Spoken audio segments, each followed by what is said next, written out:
Hello and welcome to Game Over Gerkinman. I'm Gerkinman and this is Kameo. This is part 5. And we're going to take on the Forest Temple, the first real temple in the game. Calling it a temple seems to be like a little bit misleading, I will say.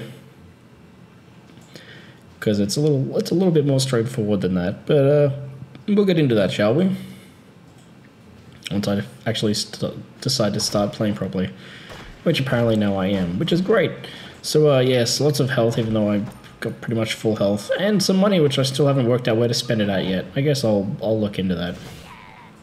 But yeah, this is the first temple in the game, and I think normally when people hear the word temple, they think of, at least in this sort of games, they of course think of, as I keep bringing up, The Legend of Zelda, since that's pretty much the game that established this formula.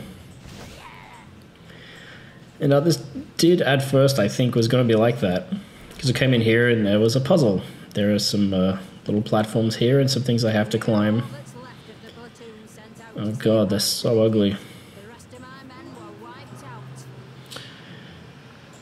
So much CS. So basically we have to try to get these few statues here, and this is where it gets frustrating. It's like, I've only just got here, I haven't even begun to start to try to solve a puzzle yet, and already Mr. Whatnot here is telling me to consult him to work out how to do this stuff. I need to find a way to activate the statue. Well, yeah, no shit. Thank you. I worked that out the minute I got in here. I did have a little bit of problems here. I kept flying over the... Kameo gets a surprisingly amount of momentum when she's flying like that, and it can make stopping quickly quite difficult to do, which is a little annoying. But we'll try again. I think it took me a couple of tries just to get up to the top there, which is kind of embarrassing. I won't lie. The flight can be a little inconsistent, although at that time I at least stopped myself from falling and hurting myself. Now I don't remember, actually I do remember, you could fly in the original 2001 Space World demo. What they had was, they had a creature which was like a lizard, so this is one of the animals that did make it into this final game. And I do recommend, if you haven't checked out the Space World footage of Kameo or E3 from 2001, it was one or the other, do look it up on YouTube, because it's quite fascinating to see what this game was originally. And to see how it changed. But there was originally like a lizard character which could glide, like it basically kind of like a flying squirrel that would stick its arms out and it had like these little flaps of skin, and then you could like glide around. It looked really, really cool, and I think at that point too the game was actually open world, which of course it isn't in the final game. But so I think originally he must have been an early character that you managed to capture in order to do that, in order to get the flying ability. Whereas here they've just given Kameo the ability to not fly but float around. But I do think it's like an interesting thing that has changed. Of course, I just keep recycling these mosquitoes. Hopefully they won't return in any other parts of the game. Something that is kind of interesting, you got these statues here that you're throwing the rocks in the middle of. Now, something else that has big statues like that is something like Metroid Prime or Super Metroid or any of the Metroid series. Something I find interesting is that they have these giant statues, but there's no real history to them. They're just kind of there as a way of solving puzzles, whereas in other games like the Metroid series, there's a history there. They have that history in the world of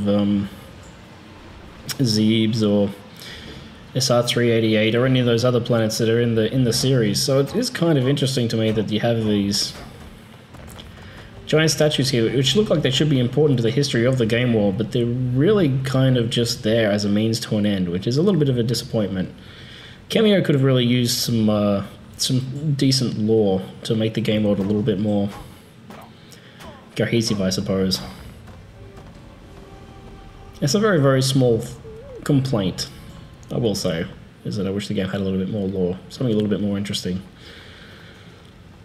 I mean, like, it is like, think about it, you got, well, I mean, fairies and trolls aren't particularly interesting, but the ability to turn into all these creatures and things like that is interesting, and it could have an interesting history, but it's just not covered.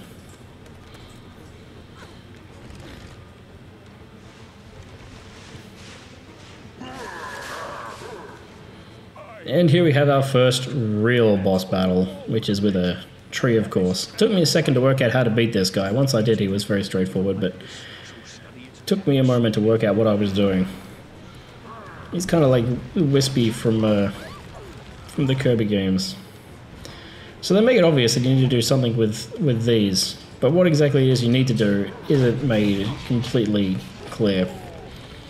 And it's actually a little bit temperamental. Like, you're supposed to launch those explosive shells into its face, and then its attack pattern changes and you can throw rocks in its mouth. But the way these explosives actually come off of pummelweed is actually kind of inconsistent. They don't always launch forward. Sometimes they launch to the side or in another direction entirely. So they can be a little bit frustrating getting it to work. And for a while I was kind of doing the right thing. It just wasn't, the game wasn't working the way it was supposed to in terms of control. Like, you can't just come up close to it and then throw the pot at them, which is kind of annoying. But overall, it's once you work out what you're doing, it's quite an easy boss. Of course, that's once you work out what you're doing. Which, at this point, I think I was just trying everything I could to get anything to happen, which is always a little bit frustrating when you start doing that. But it's a very, very generic patterns here. The way he launches the roots through the ground is once again very reminiscent of Metroid Prime. Oh my god, I'm nearly dead. How embarrassing.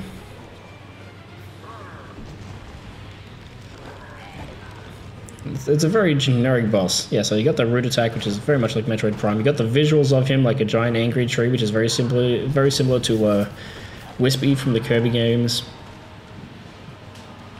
It reminds me a lot, actually, visually of the trees from The Wizard of Oz, which I think is actually kind of cute. But all in all, it's not a particularly creative boss. But there we go, finally going off in his face. And what this does is it makes him angry, and for some reason, all of a sudden, tons of trolls will come out of his hair. And so, what is surprising is the fact that hitting him in the face with an explosive shell doesn't actually hurt him at all. You'll notice that his health bar there on the right hasn't gone down at all. And this is where I started to get a little bit confused, because I figured that was how you beat him. You throw those things in his face, that'll do it. But that's not the case. Instead, you're supposed to do something else that you've been doing for the entire level, which is throwing rocks in its mouth, just like you were with the statues. So I guess the statues are actually a really, really basic way of teaching you as the player what you need to do for the boss. Either that or the statues came first and then they come up with the boss afterwards. I'm not entirely sure which way around it went. But I think at this point I worked out I needed to... Nope, took too long. Back to the beginning. Imagine how short this episode would have been if I'd actually worked it out straight away. So that's me not using my head. Usually with a boss like this, you're supposed to know what to do based on what you've been doing through the level. So I am kind of embarrassed it took me so long to work out what I was supposed to do, since it all is basically using things that I've learnt during general gameplay in this stage. There you go. Good work, Past Dan. Way to hit that guy in the face. So yeah, you're watching... I do like the way he's got all those leaves that come down when he shakes his head like that, which is a nice little touch. And the way he throws that troll that was stuck in his hair, like those are the little touches that I love about Rare. But this is when I started to work out exactly what I was supposed to be doing. Watching his cycle and then seeing that laugh and seeing the mouth open. Immediately actually looking at that, what I should have been thinking about, and it's the same with that little barfing animation too, is the Great Mighty Pooh from Conker's Bad Fur Day. He's very much recycled from that. There's actually a lot of legacy for other Rare games in here too. Kameo herself looks a lot like Humbawamba, as KTH77 pointed out in one of the comments on a previous video. She is very, very much like Humbawamba. And yeah, this boss is essentially a repeat of the Pooh fight from Conker's Bad Fur Day. So there is a lot of recycling of ideas, but since they're all from the one company, I don't think you can really hate on them for that. It's alright to recycle ideas from your own game projects, I think. Especially if you refine them. This takes the elements of the Great Mighty Pooh and does a lot more with them than Conker did. And certainly a lot less annoying. He's got really bad dandruff, this guy. It is kind of annoying that his animation cycle, like, he can't just have his mouth open, he has to be laughing. That's an annoying little triggering system I set up with the code, but, you know, what can you do? You can't have it all. And sometimes, like, that looks like it should have gone in, but then it didn't, which is a little annoying when that happens. And there we go. He's beaten. Apparently the tree can't eat rocks because it makes him explode and shrink. For some reason.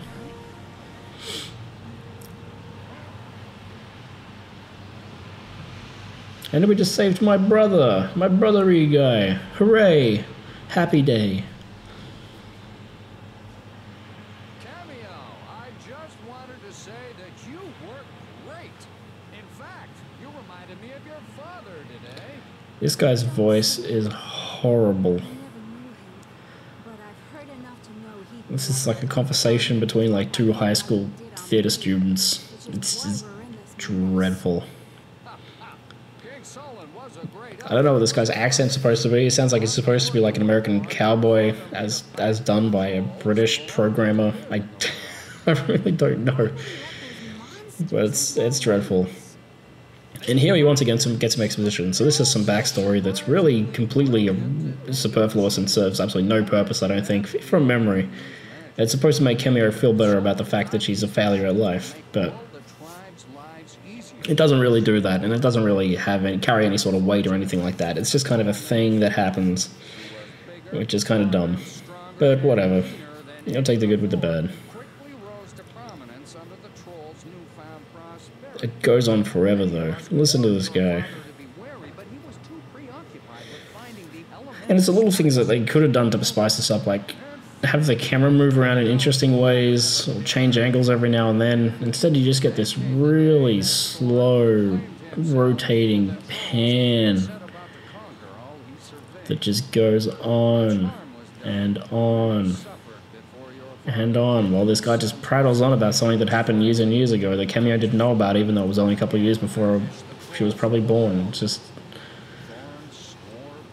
things like this that make the game hard to stomach now. Well, if I could skip these, but then I'd have nothing to complain about. I think I can skip them. Maybe I can't, actually. I haven't tried. There you go. There's a camera change. After that 1.5 minute long pan, you get a little camera change there. But we're going to get a new sprite here. So this is the first time you don't have to get a sprite from a shadow troll. This one gets handed to you by this gentleman here. So when you save characters, you also get given these. And so unceremoniously, we were just given Ash. No cutscene, no celebration of, hey, here you go. You just got this kick-ass fire-breathing dragon. That's cool, I guess. Good work, you. Now, if ever there was a character to celebrate, it's getting a dragon. Dragons are awesome. It's a shame it downplays it so much. And just when you thought you were safe, here's the old Mystic for more exposition from outside the Badlands.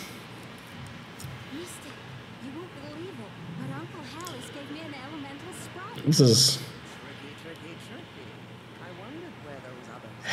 like, it's trying to establish her as a potential villain.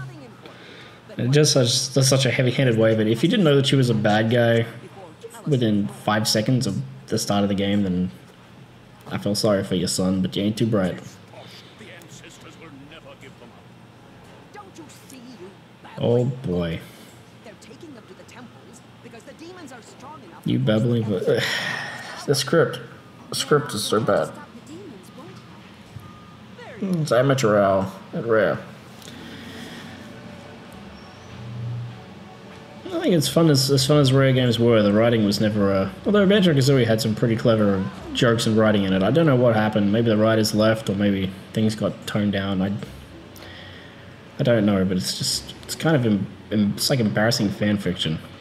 There's a little bit of a hint of what we're going after next. Going to the water world. I don't remember much of it. I remember the boss fight being kind of annoying because of the way it controlled, but I don't remember much else. So it'll be interesting to see how this water temple compares to everyone's favorite water temple from Ocarina of Time. Nothing is impossible. But anyway, this is pretty much the end of this episode. So next time we're going to go and get ourselves a new elemental sprite, one that will allow us to survive underwater. I think I remember who it is. There's 2 of them, so we'll see how we go. But hopefully it'll be a good time. I hope you enjoyed this episode. I hope you'll join me for the next one. If you enjoyed this video, let me know in the comments below. Don't forget to like, favorite, and subscribe. And remember that the upcoming episodes will all be recorded live. So thanks for your time and have a great day.